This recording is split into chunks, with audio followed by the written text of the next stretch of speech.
Hello everyone, this is Space Cafe Podcast and I am Marcus.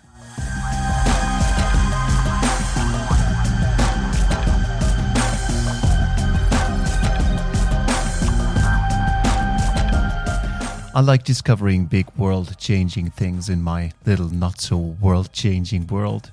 My fruit bowl, for example, which is standing right in front of me as we speak in all its glory. I like fruit, especially grapefruit, but that's not what today is all about. Today, apples are on the agenda, but only very briefly to illustrate what I really meant when I said at the beginning that I am fascinated by the big things in my small world. Apple peels, for example. Some like them, others peel them off, although I'm clearly one of the apple phages who devour the fruit bones and all. It is probably those who peel them off who, for a very brief moment, are a tick closer to the truth of holding something big, earth-shattering in their hands. Okay, it's time to get to the point, I know. Let's briefly shrink the earth to the size of an apple in our minds and place it on a table in front of us. The apple skin would correspond approximately to the thickness of the Earth's atmosphere. The entire atmosphere above us. Mind blown, at least on my end. It is this change of perspective that has this incredible power to readjust our inner compass, to recalibrate our beliefs that is so incredibly beneficial now and then. To let yourself fall into the big things once in a while. And so it's a wonderful pleasure to take this leap with no other than Mike Simmons today. Glad to do it. Mike sports 40 plus years leading and founding astronomy programs and organizations, launching new global astronomy initiatives under Blue Marble Space Institute of Science. It's a passion for so many people. Mike is a retired medical researcher at UCLA School of Medicine and a truly passionate advocate for astronomy. Welcome, Mike Simmons.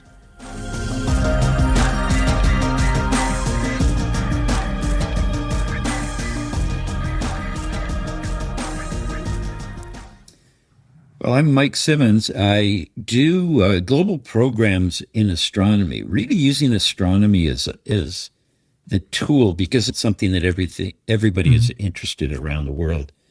And so it's not just about astronomy. What I like to do is to use astronomy to bring people together, to learn about each other, gain sympathy, empathy for each other, and to support each other to make a more peaceful and equitable world. Is a very big goal, but astronomy is a very big. So what's going on with all those doomsday threats from space these days? I mean, not a week goes by that I don't get at least one message about a comet or a meteorite or the like on a collision course with Earth. Is this a doomsday filter bubble? Yeah, well, first of all, nothing has changed as far as our solar system neighborhood. There isn't anything new that's happening out there that's threatening us more. And we have had things like this forever. Right. And you know, I have seen the world end many, many times during my lifetime. Beginning, very early on. And what's happening now is really it's clickbait. Sure. I mean, people are hearing about these things and they're making spectacular headlines. There have always been those who said, well, you know, this is going to happen and that's going to happen. I mean, it's always been there. But now they're picking up on things that they hear about and generally misrepresenting them. And one of the reasons for that is that we have a term called potentially hazardous asteroids. Right. And people hear that and say, well, maybe it's going to hit us and destroy the Earth. And that's not what it means. I think it's an unfortunate term because it means that at some point in the very distant future, it's possible that its orbit will change enough that maybe it'll come close to us. And then we also hear all the time now, this is something that's new. We have telescopes now that are picking up all kinds of near Earth objects for the same reasons. We want to know about these things in case they come close. So we have things that we know now go whizzing past us real close all the time. That's not a change. It's just that we didn't see them before. But it doesn't matter if something comes a million miles from us. Well, that's really close in astronomical terms. But it's not a danger. Absolutely, it's it's a miss. It doesn't make any difference. And it's not a danger. I think it's quite the opposite. It's a gift that objects get close to Earth and get close to be in our vicinity, so we can study those objects. So I think it's something a lot more positive than negative. Well, we're learning a lot more about what's out there. When you go out in your own yard, there may be spiders or something else that's dangerous, and you don't know about them. When you learn about them, maybe you'll freak out. But, scientists want to know more about what's out there, and part of it is to be able to identify dangers if something really is coming. We have the DART mission that just launched recently, which is going to be a test for one method of being able to maybe nudge things out of the way a little bit if they're headed our way.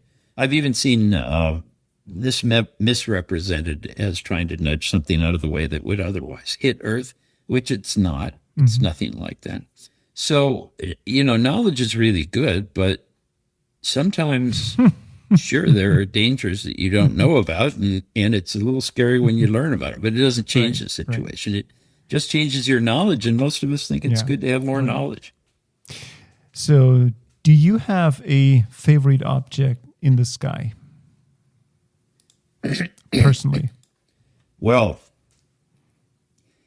the one that blows everyone away, and still does to this day for me when I see it in telescopes after many decades of seeing it, is Saturn. I've shown the planet Saturn to people innumerable times, and they see those rings, and Saturn is one of those things that it's just not real in photographs. And people will, the most common reaction to this is that real or is that a photograph? And so it is just mind-bogglingly beautiful to see it in person. And it's like, I don't know. It's like traveling to Paris and seeing the Eiffel Tower for the first time. It's a real thing. But it is so otherworldly looking that, and so, as far that is the favorite. I don't know if it's my favorite, but it's my favorite to show to people because it's so amazing. The other thing is the moon. People see the moon up close for the first time. It's again, making it real. And so looking through a telescope, and I'll tell you one more thing is that perhaps the most exciting observation I ever made was with my naked eyes when I saw a distant galaxy, the Andromeda Galaxy, for the first time. Tell me. And it is possible this thing is, I forget the current distance, somewhere around 1.5 million light years away. The light has taken that long to get to us. And it is, when I say distant, it sounds like a long ways. It's the closest big galaxy to us. And it's huge in the sky. It's several times larger than the Milky Way. It's stretched out in one direction. But, seeing that, looking through a telescope and looking in the sky and understanding what it is you're looking at when you look at the stars, not this crystalline sphere with lights on it, but realizing you're looking out into the universe and seeing stars, the closest of which is unimaginably far away, and other objects, and even the light that has taken 1.5 million years. Somebody will correct me in comments because I don't remember what the distance is. Once it gets over 1 million light years, it's kind of a long ways away, And that the fact that you're seeing the light that left there, it's so long ago, and that has hundreds of thousands of stars in it. And you realize how much there is, how what we're a part of that's so much greater than Absolutely. it's like traveling to other places Absolutely. around the world, but it's so far beyond that. It gives me the chills, and it has given me the chills for so many years. Just the sheer thought that out there, this void, this vast expanse exists, irrespective of my own existence. And it doesn't really care if I'm here or not here. It's just out there. And this is such a massive presence that gives me the chills. And I'm in awe of what's going on personally. And I'm really lacking the words to properly describe the feelings I get. I don't know if it's frightening or if it's, I don't know what it is. So how do you feel about it?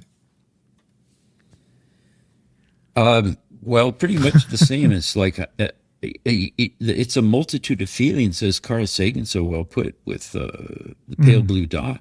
You know, some people feel very tiny and vulnerable, but it also shows that we're part of something so much bigger. And it shows us that we are on a tiny little dot, just a speck in the universe that, as you say, the universe doesn't care. We're insignificant. But it gives us some context, too. Such, for example, like the astronauts get when they go to the moon and they look back and see the Earth and see it amongst the stars. And also those in orbit, the overview effect, which is something I'm very much involved with. And it gives you a sense that we are a part of something bigger. You see the Earth embedded in the stars and realize it's just one cog in a gigantic machine. And so I suppose that could be very frightening, but I think most people are just in awe of it, and gives more of a sense of belonging, not necessarily belonging to this huge universe, but a sense of belonging to this one little speck that is just perfect for us, and that we're all on, fighting over every little part of this tiny little speck. And maybe we should look at the larger picture. Absolutely. You know? Let's go back to Saturn, as you mentioned it being one of your favorites. First of all, Saturn is a gas planet, right? So does it have a solid core? Is that known? Or could you fly through the planet with a spaceship?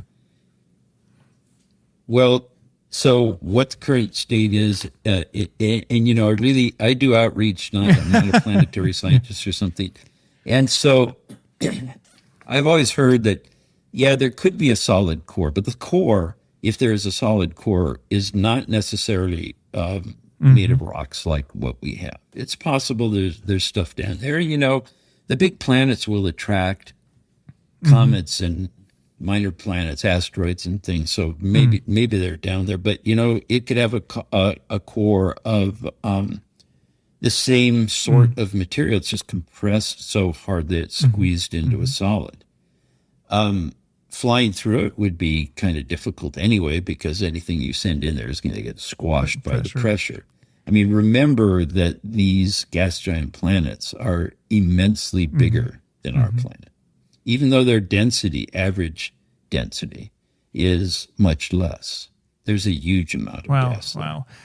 At some point, I saw a rendering where you could very visually see the sizes of all those planets in our solar system. And if you open Jupiter, you could fit all the planets of the solar system inside Jupiter. And I mean, like, this is super fascinating to get an understanding as to what is going on out there in terms of size. But talking about Saturn, I do have a personal favorite object. That's one of its moons. That's Enceladus. I find it personally so fascinating, maybe because I'm from the Alps. I like skiing. And it does have a 20-kilometer thick ice sheet. I mean, like, this is so fascinating. And then I learned at some point that underneath that ice shield, there is a gigantic ocean, a 30-kilometer deep ocean. I mean, like, how cool is that? There's a huge variety of objects in the moons. They are mostly all different. Some are tiny little rocks that are kind of weird shaped because they're not big enough to pull themselves into a sphere. Other ones are big enough to have some sort of an atmosphere and to have liquid of some sort, not necessarily water, but different things on their surfaces.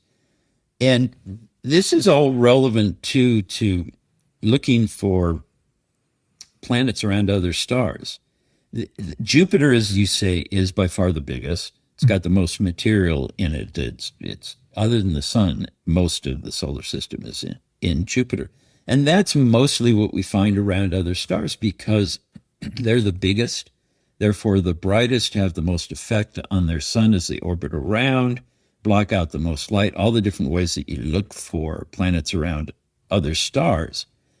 But that's what makes it hard to find something small and ronky like the Earth, which to us is the way, where you find life. But of course, we only know about life in one place, so we don't know all the other ways. So we've got a good collection of moons in our own solar system that shows quite a variety. One of the interesting things, too, is to remember that our moon is huge, that these moons around the gas giants, which have dozens and dozens of moons of various sizes, maybe hundreds, or even the rings of Saturn and the little tiny rings of some of the other planets that we have discovered. Those are made up of tiny little moonlets, little pieces. But our moon, compared to the size of the Earth, is huge. It's really like a double planet. It's not like a little satellite that's insignificant compared to the other ones. So it's a real oddity. And of course, double planets like double stars and all sorts of other things exist in other places too. So how much do we know about our own neighborhood, about the solar system? Do we know everything about the solar system so far? Well, I'm glad to say I don't think we know everything about anything yet. That leaves us the good things to explore all the time. And that's definitely true of the solar system because no matter what you learn, I mean, the way it works in research, really, in science, is that when you answer a question, along the way, you usually find more questions than answers, new things to explore. So compared to 100 years ago, 50 years ago, even 10 years ago, we know very, very much more than before. I mean, when I was younger, we'd never seen a planet in any way other than through telescopes. That was pre-Voyager. And then to have spacecraft. Yeah. And yeah, exactly. And then Voyager goes by these planets and takes pictures. And for example, the canals on Mars, you can see those in a telescope. I knew people who had seen them, but they weren't convinced that they were real like some of the earlier ones were, or that there was, 100 years ago, people thought there was life there and they built the canals. But then Voyager goes by, or Mariner, different spacecraft, they take pictures. There are no canals. They're just sort of optical illusions processed by our brain. So consider that, and now what we know about the moons and so on. Really the last 50 years has been extraordinary. It's like Galileo turning his telescope to the heavens for the first time and seeing things for the first time. But way beyond that, because we have made so many advances. It's really a golden age. How many telescopes do you have, Mike? I have, I think I have 3 and several pair of binoculars. I haven't done a lot of observing myself at home for a long time. I used to be one of those that spent all my time at the telescope. And then I was sharing those views with other people that had never looked through a telescope. And then Then I got involved in big observatories where I got to look through the really, really big telescopes, and more recently, what I've been doing is organizing events and programs for people that are using their telescopes for education, for public outreach, to show people Saturn, to show people the moon close up, and all of these things, especially in places where they don't really have science. I mean, astronomy is an accessible science. It's in developing countries, they may not have a chem lab or a biology lab, but they have an astronomy lab overhead. And it's a way that everybody can experience science. If you have sidewalk astronomers put their telescopes out and show people things, they're getting a firsthand experience that It's life-changing. Is unlike anything else. Yeah, it is. It truly is life-changing, because over the years I've talked to people who have said, looking through this telescope, for example, at a public observatory I was running, got me into science. You know what? I find it so fascinating that, I mean, like, it's the 21st century and we are still looking at the sky, I imagine, as people looked up at the sky like in antiquity, like a couple of thousand years ago. It's still the same stars, the same planets, the same things going on up there. And still, I think we still have the same non-understanding of what is going on up there. We're still in awe as or talking about the general public, I guess. So it's kind of strange that we're not really evolving with a planetary consciousness. What do you think? Well, there are a lot of aspects to that. One thing is that I've traveled to a lot of places, like in the Middle East, and I've seen artifacts of culture representing the sky that are thousands of years old in places like Iran and Iraq and other places. So it's been a part of every culture throughout time. And in fact, we always say that since humanity first looked up at the sky, they've wondered about it. And, you know, it occurred to me after saying this for a long time as a scientist, wait a minute, how do we know that? 100,000 years ago, we don't know that. But it's sort of like saying they were stuck to the ground by gravity. I mean, it seems self-evident because that's just the way it is.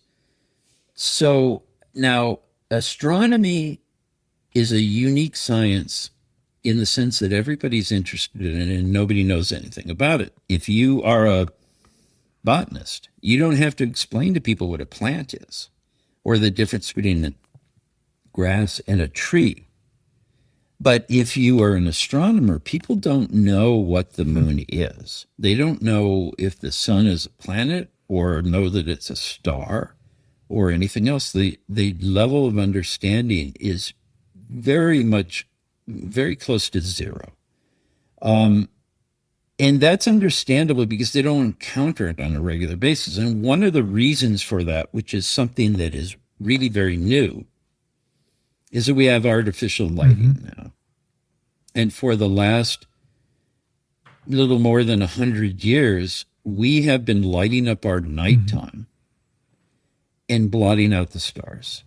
So if you live in a city and you go outside at night, if you look up, you might notice a couple of bright things, but you do not, if you're in a dark place and you walk outside, all you see is this incredibly lit up night sky with all of the things up there that make you wonder and is so incredibly beautiful. But people are missing it now. Light pollution is a major issue for many reasons, but that's one of the things is it has caused us to lose our connection with the night sky, something that is culturally important everywhere, always has been. Another aspect of it too, and this gets right at some of the things that I'm working on. I mentioned the overview effect earlier, and that is a shift in consciousness of your whole paradigm that astronauts frequently get when they see the Earth as a planet embedded amongst the stars, just floating out there. it's completely different than their environment on the Earth, and it gives you a completely different sense of what the Earth is, rather than this really what we see as a flat Earth. I mean, we know and we can travel around it, but that's not the way our mind works. It doesn't put it together as a round thing because it's not relevant to trying to deal with things on a daily basis. And one of the things that happens is that they get a sense of a planetary consciousness, as you put it, and feel more connected with the planet and the interconnectedness of everything on it. Everybody says these days, well, we're all in this together, but people don't really What feel that means. and they don't really act like it. Yeah. And when astronauts see the Earth that way, and they see how the dust is getting blown off of the Sahara Desert and affecting things in the Amazon, they see that interconnected. It's like a living being. And we're all like the story about the blind people who feel different parts of an elephant. And one feels the tail, says it's a long and skinny animal, and the other feels the leg and says, well, it's tall and thick. We just experience our own part of it. Sure. So astronomy is something that actually can give us an overview of that. I haven't given up the possibility that I'll go to space, but it's pretty unlikely. And we've had 600 people or so go into space, but we got 7 billion people down here on the planet. But when you look up at the sky and you realize that we're all looking at the same stars, like what you said earlier, we are sharing those stars. We are looking out different windows of spaceship Earth. And just like we're looking out, the left or right window of a bus. And when you turn around and go the other way, you see what the other guy was seeing, and you say, oh, now I see why you described it as a mountain out there, because all I saw was a forest. So it is something that gives us that sense, can give us this sense that we are in space. Just like some of the things you've talked about. You look out into the solar system and out into the universe, and you get a sense of where we are and what our existence is. It gives us context. Do you see, you've been traveling quite a bit to bring astronomy closer to people who have not heard of it before.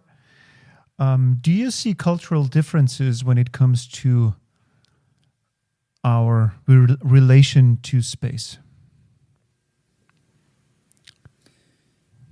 Our current relation to space, looking out into space with a telescope, looking up at the sky with our current understanding, no, because it's all the same thing. And it's the one thing that is really the same. Everybody eats food, but the food's different in different places. Music is often called something that's universal. It's absolutely true. And I love hearing the traditional music from different places. Now it's getting a little more homogenized with Western and so on, with mixes. But the sky's the same. Okay, so in the South, they see a different part of the sky than we do. But the view of astronomy is really the same thing, because it's where the entire Earth is. Now, the cultural differences, there are some, and that's mostly traditional, because the traditional cultures made different constellations, made different stories about what these things in the sky were. And we all know a lot about that, and that's really, really important. But now that we look out at the sky and we see stars, we know they're stars. We had different gods that we put up in the sky, but now we see stars, and we see the same stars. So currently, no. And that's what I have found really brings people together, because they're not just music enthusiasts who want to jam and hear each other's music. That's fantastic. But we're out doing exactly the same thing in the same place, which is Earth, looking up at the same stars, and we're seeing the same things, doing the same things. Very nicely put. Mike, you have a very unusual biography. Medical research is where you come from, and now we're talking about the universe and space and astronomy. So what happened in your life? Well, astronomy came first. You know, I'm often asked about when I got interested in astronomy, and I don't remember. I remember doing reports on the planets when I was in elementary school. You know, I was very young. I remember getting up and going outside at night trying to see the planets because I'd heard they were up there, but I had no idea what was what. So that interest was always there.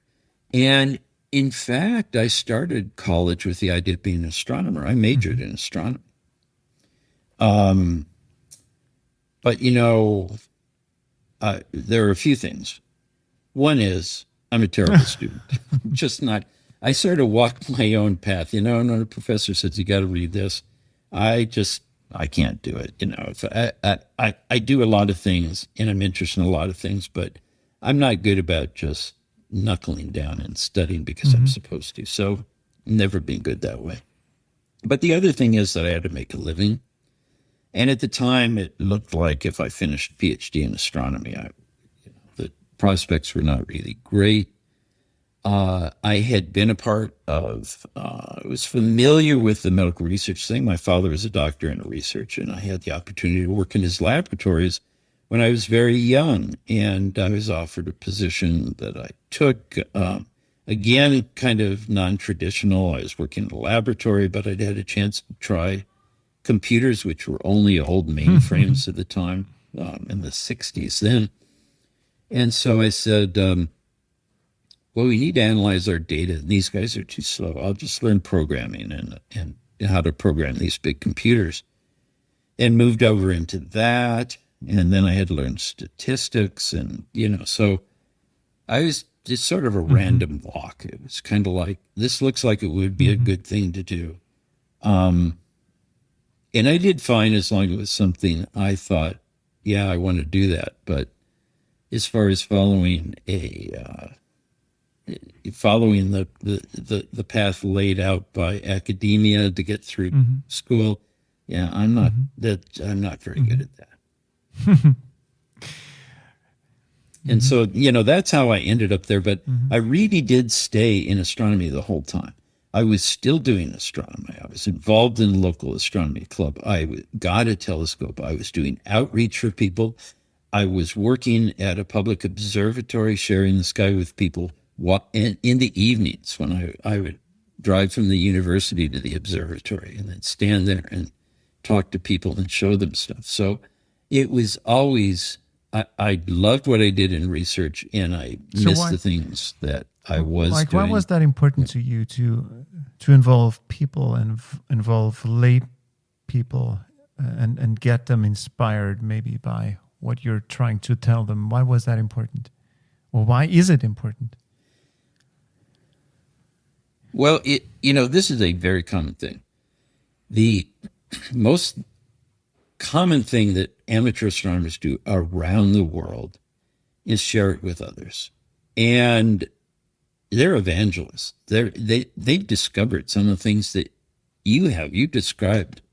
You've talked about how incredible it is for you to see things through a telescope and how fascinating it is. Everybody has that interest. If you put a telescope out on the sidewalk and invite people to look through it, they'll be amazed.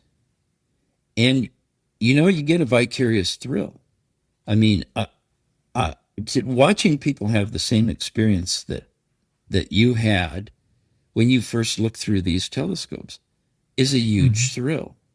And it's just addicting. There are people that this is how they spend their spare time. And this is true everywhere. So this is not unique to me. To be able to stand there and answer these questions and watch people's eyes light up, you're really touching them with this information that is of such interest to them and can be so important and so life-changing that for so many of us, it's just an amazing experience itself. So what are the most memorable experiences you had with people, or when talking with people about the universe, space, and whatnot? What are the most memorable moments to you? Most of them are very similar, it's been a long time doing these things. And, one of the things that I worked at an observatory in the Hollywood Hills, Griffith Observatory in Los Angeles. And during the 1970s, they had Laserium, which was a fantastic show they did in planetarium where they used lasers to make this sort of light show with music. And I loved it, but it had nothing whatsoever to do with science. And a lot of people said, well, it doesn't really belong here. But it was a big moneymaker, and it was very popular. And then, so we had lots of young people that come up for the Laserium show. And while they're waiting or after the show, they would come up to the telescope. And, they're all very cool and on dates, and very nervous about how they're acting and this and that. And they'd look through the telescope. And sometimes if it was something like a double star, it was just like 2 dots. And it's like, oh, what's that? But I would start explaining to them. And you could see that front that they have sort of dropping away. And they really are understanding and just awed by the realization of what it is they're having a chance to look at. And they'd take another look. And so they're learning to see with new eyes and experience the wonder of the universe. That's not a specific experience, but that's the kind of thing that was really kind of mind-boggling, to be able to do that and know that for many of them, it really would change their direction. They would remember that. Mike, how do you deal with the fact that no one, no matter how old and what stage in their lives they are, will ever get the answers we all want to get when it comes to the big mystery of the universe, and that we will pass our short moment or short time span here on Earth and then pass away with no new knowledge when it comes to the big mystery out there? How should we deal with that? That we will never get the answer. Well, now you're getting a bit more into other fields like psychology and theology and what does it all mean and so on. And of course, I'm aware of these, but I don't have any answers. I think every person will have different insights. For some people, it's all about improving their own position here while they're here. For others, it's really about leaving something behind, touching people, leaving a monument that people will come and look at. Maybe that's a sense of immortality in a way. For scientists, we all want to get the answers to things, but we're driven by our own curiosity. I don't know if anybody goes out there and says, you know what, humanity needs to know this, and that's why I'm going to do it, even though I'd rather be doing something else. So, I don't have an answer for that. I don't think anybody does. No, it's a tricky question.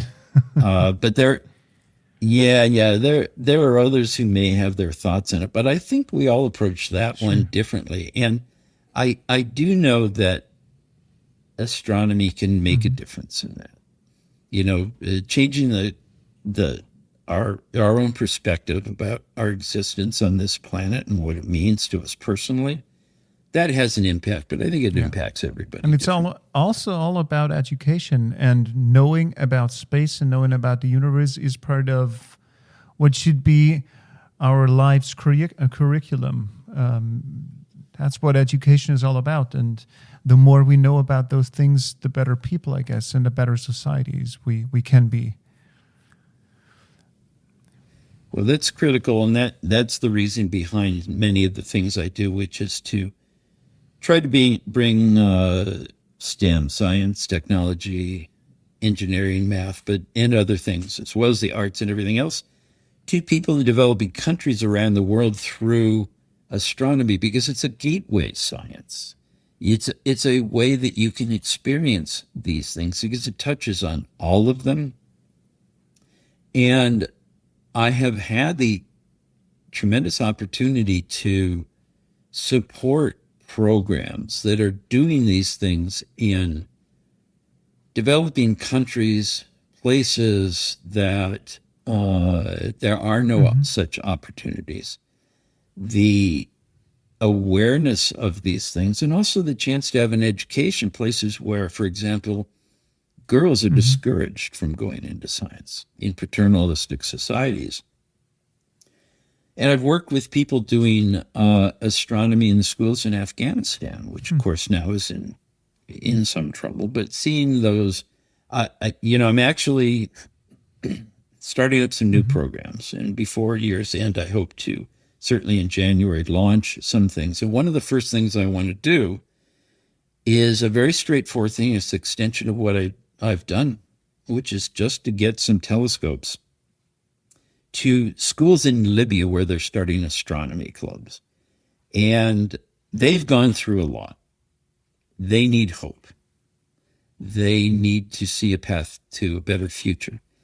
And the first one of these astronomy clubs that was created is a girls' middle school. And I've just seen pictures from it. And I see these young women in Tripoli, in a war-torn country where they don't see a future like we do here.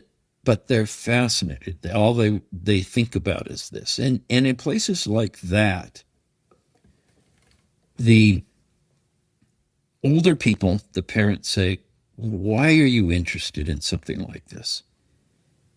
This is survival. You need a job. You need something where you can make money. You need something where you have a future.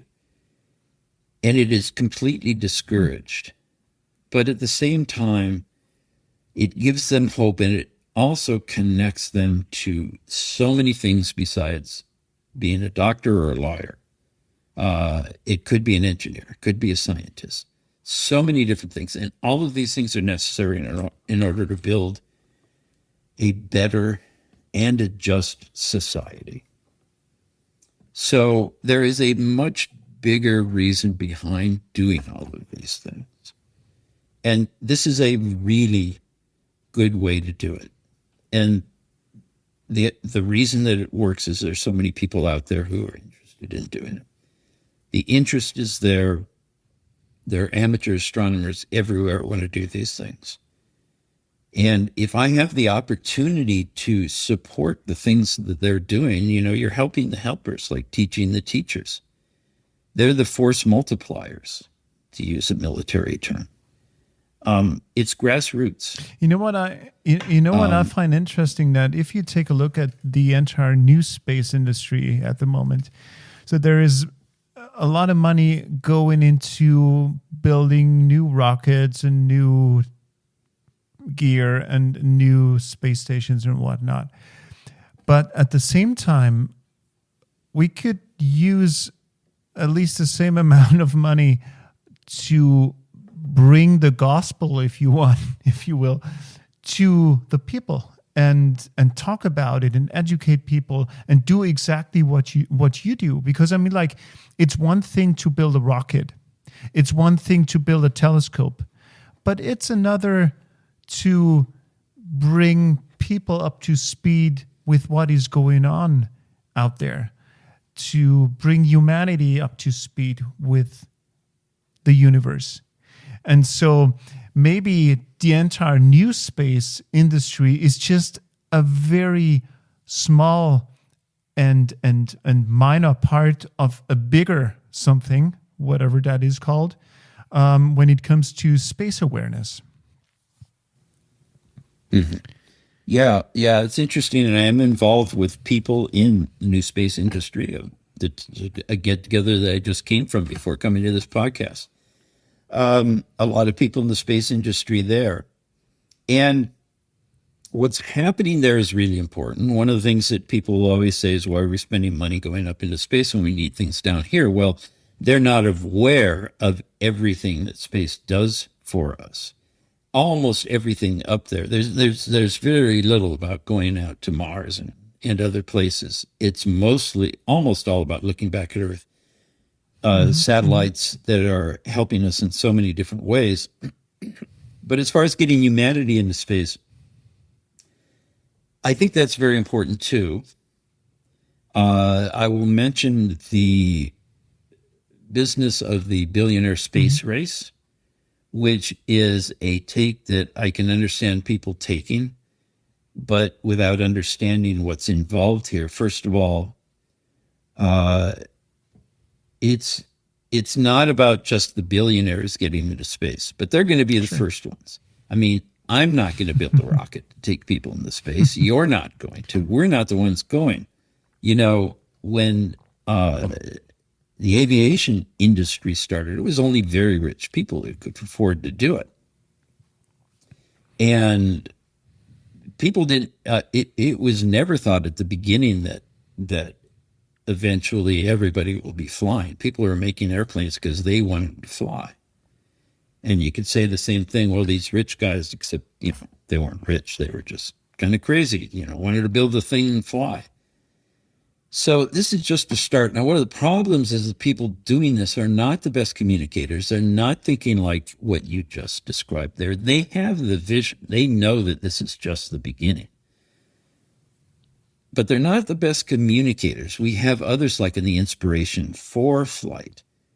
These people are ordinary people, some of whom are tremendous communicators and are making use of what they did.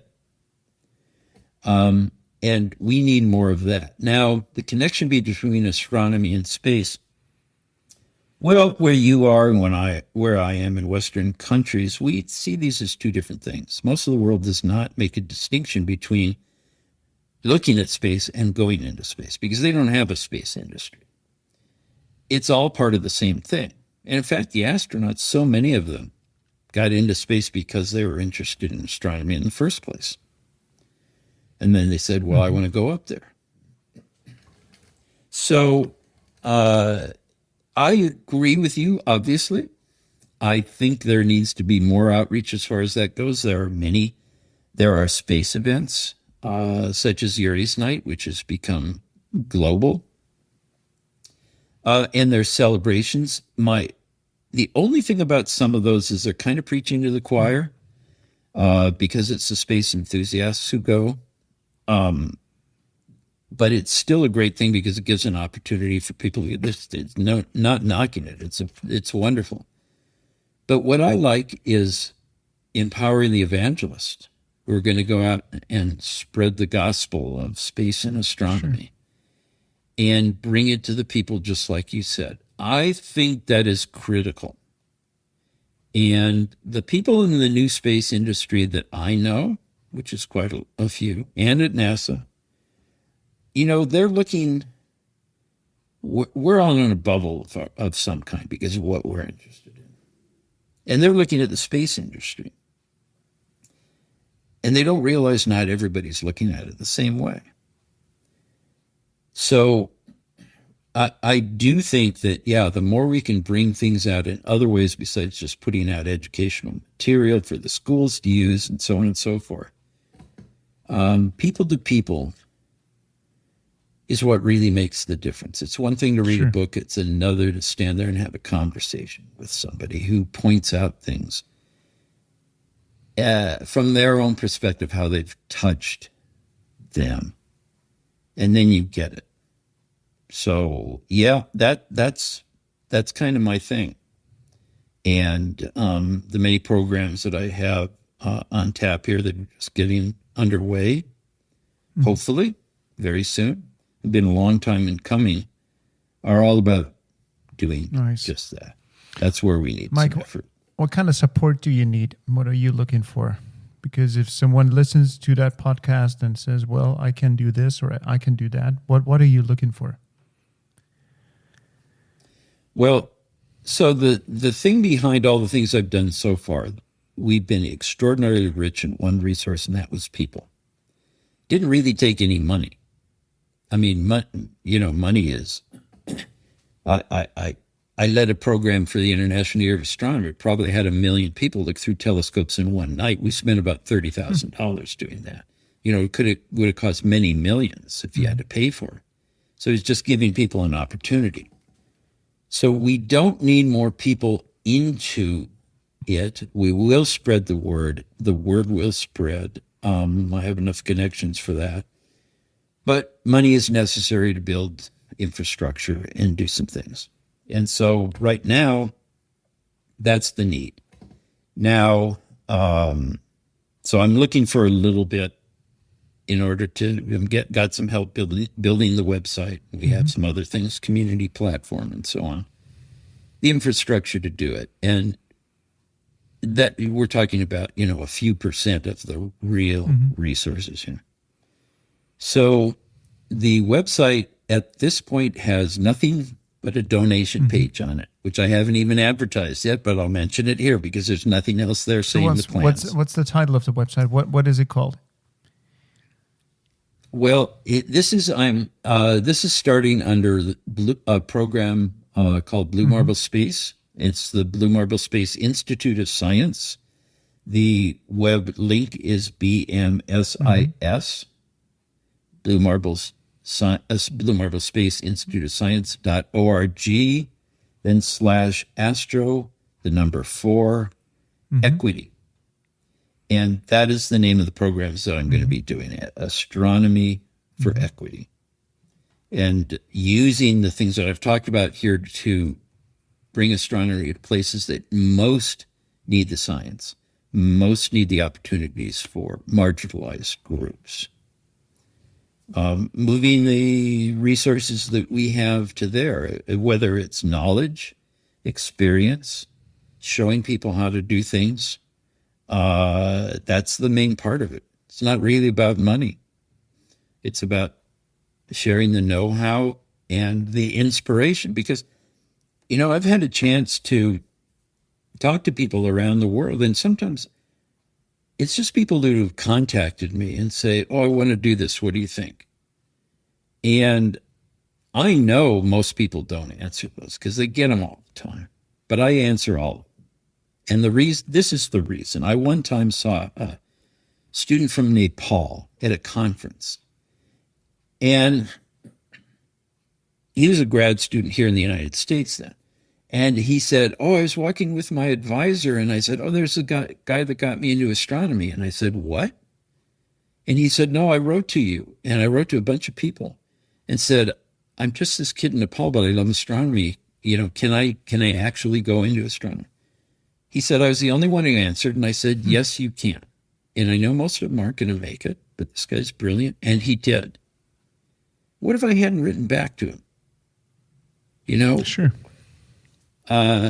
Same thing with programs like in Nigeria. Somebody wrote and said, I want to do these things. Well, she's now doing programs of astronomy camps for STEM education for girls, doing STEM in refugee camps,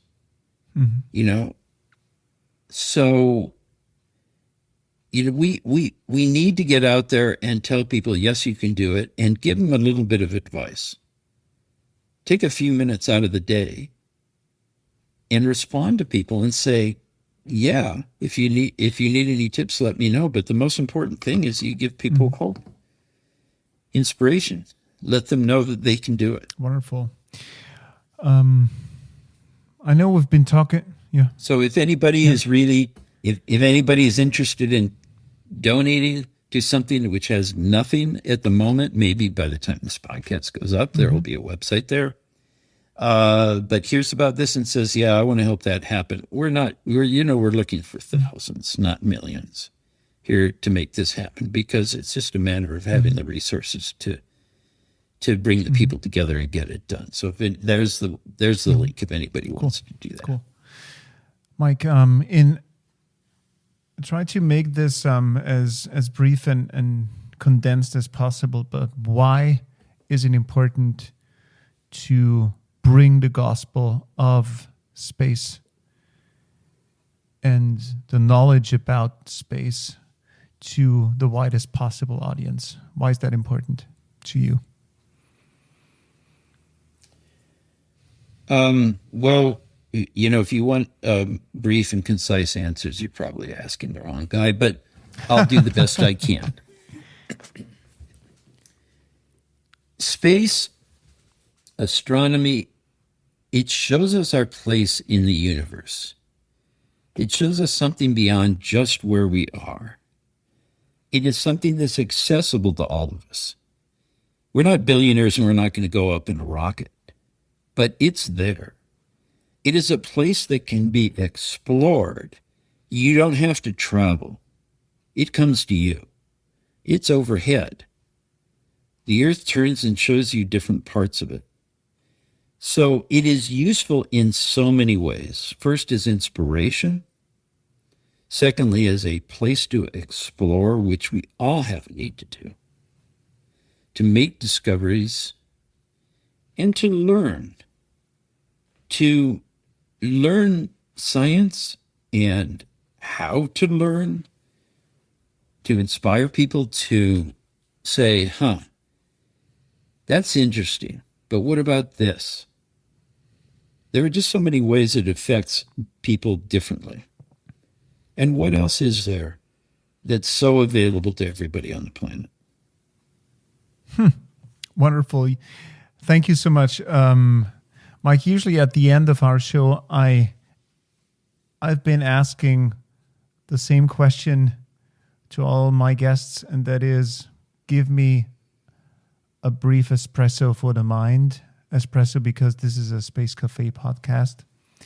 And a quick energizer. And I think you just did that. So I don't have to ask this question because you just gave me an answer before I even asked. So Mike, thank you so much for taking the time. It's been a great pleasure talking with you. Very inspiring. Thank you so much. Thank you very much. It's been a delight to be able to talk to you. Thank you. Thank you so much for being here with us today. If you have time, please consider going over to SpaceWatch.Global for a moment. They have created such a nice supporter program to keep our work here ad-free. And not only that, the space industry needs to continue to have a neutral and unbiased voice. Too much is at stake these days. Thank you everyone for your loyal support out there. Bye-bye.